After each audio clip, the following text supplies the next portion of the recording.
Kenneth Mosley here in Gary, Indiana. I came along with the publisher of Gospel Today magazine, Mr. Roland Hairston, and we just came to show support to Pastor Corey Brooks. He's the pastor of New Beginnings on the south side of Chicago.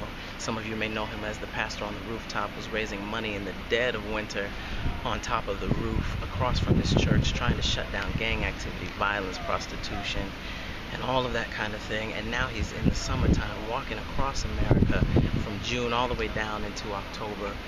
We had an event where we were walking from Gary, Indiana into Chicago midway, well really just a third of the way into the walk across America. And while we were preparing to leave Gary just to walk 15 to 20 short miles to Chicago, the Gary Police Department called Pastor Brooks and asked him to come and be a part of consoling this family who experienced violence while we were preparing to walk for violence.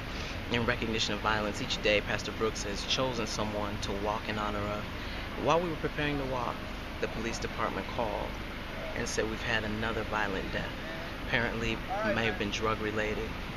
One of the police officers said the town of Gary is so small that by the end of the day, he actually said, I'd give it 3 hours. In 3 hours, we're going to know exactly who did it. But that's just how senseless it is. You won't get any kind of relief. You won't get escape as the perpetrator of the crime. Just senseless death, killing each other in the hood of Gary. Perhaps drug related is what we're hearing. But now a family is left to grieve the loss of another one of our young black men in the community.